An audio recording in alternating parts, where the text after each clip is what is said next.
স্বল্পোন্নত দেশ থেকে বেরিয়ে আসছে বাংলাদেশ। জাতিসংঘকে জানাবে 15 নভেম্বর। সবকিছু ঠিক থাকলে আগামী ফেব্রুয়ারিতে অনুষ্ঠেয় এই সম্পর্কিত জাতিসংঘ সংস্থা the committee for development policy বা সিডিপি প্ল্যানারি সেশনে বাংলাদেশকে উন্নয়নশীল দেশে উন্নীত হওয়ার যোগ্য বলে সুপারিশ করবে সিডিপি।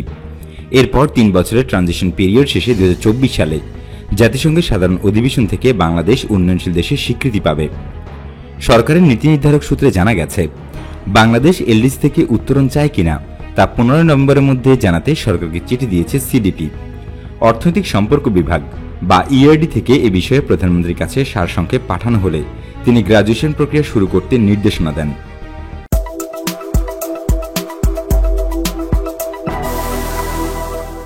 আগামী 15 November United Nations economic and social council বা ইকোসোক সহযোগী প্রতিষ্ঠান সিডিপির সঙ্গে অনুষ্ঠিত ভার্চুয়াল বৈঠকে উন্নয়নশীল দেশে উত্তরণের বিষয়টি উপস্থাপন করবে বাংলাদেশ।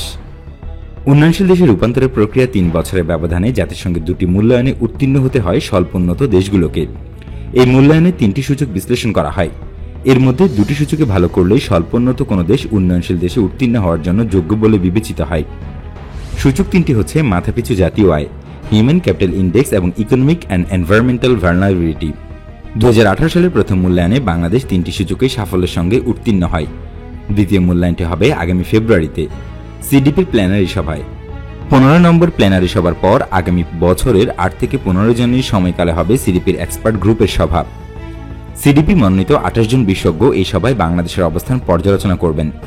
তাতে উত্তীর্ণ হলে সিডিপি গ্রাজুয়েশনের জন্য ইকোসকে বাংলাদেশের নাম সুপারিশ করবে। ইকোসক থেকে তা যাবে জাতিসংঘের সাধারণ পরিষদে। স্বল্পোন্নত দেশ হিসেবে বাংলাদেশ এখন উন্নত ও উন্নয়নশীল দেশগুলোতে শুল্কমুক্ত রপ্তানি সুবিধা, কম সুদে বিদেশি ঋণ ও অনুদান পেয়ে থাকে। ওষুধ উৎপাদনে ইন্টেলেকচুয়াল প্রপার্টি রাইটস থেকে অব্যাহতি পেয়ে আসছে। ওষুধের ক্ষেত্রে স্বল্পোন্নত দেশগুলো এই সুবিধা 2033 সাল পর্যন্ত পাবে। এলডিসি থেকে উত্তরণের পর এসব সুবিধা আর থাকবে না। গ্রাজুয়েশনের ঠিক পরপরই এই শক মোকাবেলার জন্য বাংলাদেশ সহ এলডিসিভুক্ত দেশগুলো আগামী জুনে অনুষ্ঠেয় বিশ্ব বাণিজ্য সংস্থা বা ডব্লিউটিও মিনিস্ট্রিয়াল কনফারেন্স জিএসপি সুবিধা আরও 10 বছর বহাল রাখার প্রস্তাব করবে। একই সঙ্গে ওষুধের ক্ষেত্রে 2033 সাল পর্যন্ত এবং অন্যান্য ক্ষেত্রে 10 বছর পর্যন্ত ইন্টেলেকচুয়াল প্রপার্টি রাইটস থেকে অব্যাহতি পাওয়ার প্রস্তাব রাখা হবে। বাংলাদেশ আশা করছে ডব্লিউটিওর বৈঠক থেকে এসব বিষয়ে ইতিবাচক সিদ্ধান্ত আসবে। ঝুঁকি সত্ত্বেও এলডিসি থেকে গ্রাজুয়েশনের বিষয়টি দেশের অর্থনীতির জন্য গর্বের অর্জন হবে বলে মনে করছে সরকারের পরিকল্পনা কমিশন। পরিকল্পনা কমিশনের সাধারণ অর্থনীতি বিভাগের সদস্য জানান, উন্নয়নের দিকে যেতে হলে দরিদ্র দেশগুলোর জন্য বিদ্যমান কিছু সুবিধা ব্যাহত হবেই। এটা মেনে নিয়েই দেশের মর্যাদা বাড়াতে হবে। দেশের সক্ষমতা বাড়লে বিদেশি বিনিয়োগ বাড়বে, জিডিপির অনুপাতে বাড়বে রাজস্ব আয়ও। কর জিডিপি অনুপাত বর্তমানে 10% থেকে বাড়িয়ে 12% উন্নীত করা গেলে এলডিসি থেকে উত্তরণের পরও দেশে বড় ধরনের কোনো সমস্যায় পড়বে না। গ্রাজুয়েশনের পর রপ্তানি বাণিজ্যের সম্ভাব্য ক্ষতি পুষিয়ে নিতে নানা পদক্ষেপ নেওয়া হচ্ছে জানিয়েছেন বাণিজ্য সচিব। তিনি বলেন, গ্রাজুয়েশনের পরেও 10 বছর জিএসপি সুবিধা বহাল রাখতে ডব্লিউটিওর পরবর্তী মিনিস্ট্রিয়াল বৈঠকে জোরালো অবস্থান নেবে বাংলাদেশ সহ এলডিসি দেশগুলো। যুক্তরাষ্ট্রের সঙ্গে এফটিএ স্বাক্ষরের প্রস্তাব দিয়েছে বাংলাদেশ। জাপানের সঙ্গে এফটিএ এই বছর চূড়ান্ত হবে বলে আশা করা হচ্ছে। এছাড়াও চীন, ভিয়েতনাম, মালয়েশিয়া, থাইল্যান্ড বিভিন্ন দেশে শুল্কমুক্ত সুবিধা ভোগ করতে এফটিএ স্বাক্ষরের প্রক্রিয়া নিয়ে কাজ চলছে। বাণিজ্য মন্ত্রণালয়ের ডব্লিউটিও সেলের পরিচালক জানান, 2033 সাল পর্যন্ত ওষুধের মেধাস্বত্ব থেকে অব্যাহতি প্রস্তাবে যুক্তরাষ্ট্র, ইউরোপীয় ইউনিয়ন ও জাপান নীতিগতভাবে সম্মতি দিয়েছে। দেশ 3টি পৃথকভাবে এ বিষয়ে এলডিসি গ্রুপের সঙ্গে আলোচনা করবে। বাংলাদেশ সহ এলডিসিভুক্ত যেসব দেশ গ্রাজুয়েট হবে তাদের জন্য এই সুবিধা অব্যাহত রাখার সুপারিশ করা হয়েছে কমিটি ফর ডেভেলপমেন্ট পলিসি বা সিডিপি রিপোর্টেও। হাফিজুর রহমান বলেন, সব মিলিয়ে আমরা আশা করছি ওষুধের ক্ষেত্রে এই সুবিধা অব্যাহত থাকবে।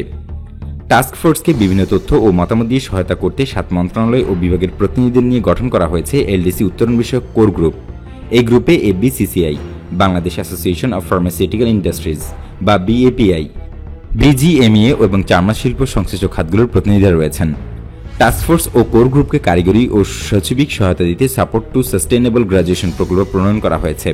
প্রকল্পের আওতায় ইআরডি সচিবের সভাপতিত্বে প্রজেক্ট স্টিয়ারিং কমিটি বা পিএসসি, প্রকল্প পরিচালকের নেতৃত্বে প্রজেক্ট ইমপ্লিমেন্টেশন কমিটি বা পিআইসি এবং প্রজেক্ট ইমপ্লিমেন্টেশন ইউনিট বা পিআইইউ নামে আলাদা কমিটি রয়েছে।